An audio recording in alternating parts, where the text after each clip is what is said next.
le premier ministre Mark Carney n'exclut pas une possible participation militaire canadienne dans le conflit en Iran. Il dit vouloir être aux côtés des alliés du Canada.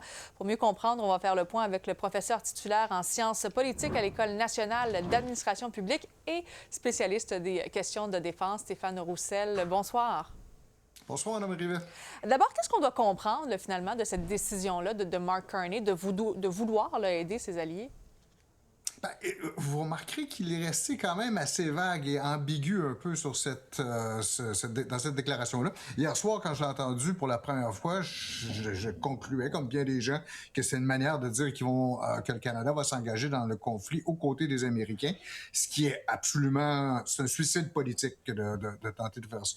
Mais ce que je comprends plutôt, c'est qu'en fait, dans son message, ce serait de dire aussi qu'il s'engage aux côtés des alliés, et notamment des alliés européens, dans toutes les opérations que, soit dans le cadre de l'OTAN ou à l'extérieur, on décide de faire pour assurer quand même la sécurité, la protection des intérêts de ces alliés-là, sans nécessairement et sans certainement, en fait, rentrer dans des opérations de combat auprès des États-Unis. Je pense que c'est plus comme ça qu'il faut le comprendre actuellement. Mais pourquoi vous dites que ce serait un suicide politique d'aider quand même ses alliés? C'est-à-dire d'aider les États-Unis, d'entrer en guerre aux côtés d'Israël et des États-Unis. Rappelez-vous 2003, la guerre en Irak, quand Jean Chrétien finalement a décidé de maintenir le Canada à l'extérieur de ce conflit-là. Ça avait entraîné, en fait, déjà tout le débat sur la participation canadienne avait entraîné des manifestations monstres, en particulier au Québec. Il y avait une opposition extrêmement dure à ça. Et non pas parce qu'on aimait Saddam Hussein, pas parce qu'on voulait protéger l'Irak, pas plus qu'on veut aujourd'hui soutenir le régime en Iran, mais parce qu'on considère que la manière dont les États-Unis mènent cette opération-là, elle n'est pas légitime, c'est contraire au droit international, c'est pas comme ça qu'on doit gérer de manière saine les relations internationales. Et ajouter à ça que le président américain est extrêmement impopulaire au Canada, je veux dire, le nombre de Canadiens qui détestent Trump va faire qu'on ne veut pas appuyer ses politiques. Mais à ce moment-là, qu'est-ce que devrait faire Mark Carney pour intervenir et ne pas intervenir, en fait, dans ce conflit-là qui existe présentement? D'abord, il faut se rappeler qu'il y a déjà 3000 soldats canadiens qui sont déployés en Europe, en Estonie, dans le cadre de l'OTAN.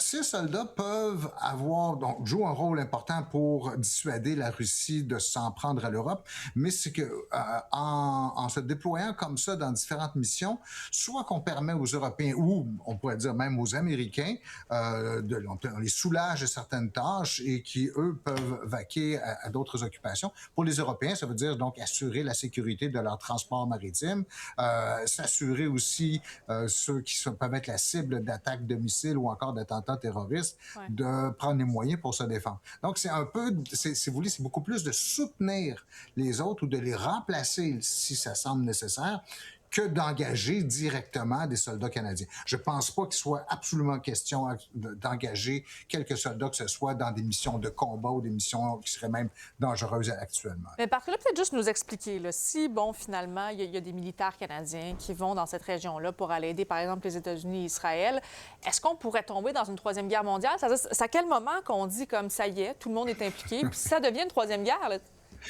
Ouais. D'abord, je doute fort qu'on soit proche de l'idée de déployer un contingent canadien au Proche-Orient, où que ce soit. Je pense il y a déjà une base canadienne, mais je pense pas qu'on déploie d'autres soldats, surtout qu'on leur donne dans un contexte opérationnel comme ça. La notion de guerre mondiale, bien naturellement, elle est très subjective. C'est-à-dire c'est que quand on parle généralement, il faut que toutes les grandes puissances soient impliquées. Et là, ici, il faut absolument éviter ça à tout prix. Mais Exactement. Il ne faut pas que ni la Chine ni la Russie s'en mêlent. On ne veut pas que tout le monde s'implique. C'est là que ça pourrait devenir possiblement un conflit mondial. Contrôler l'incendie. Oui, effectivement. On aurait pu en parler pendant très, très, très longtemps. Merci beaucoup d'avoir été avec nous ce soir. Merci beaucoup de l'invitation. Au revoir.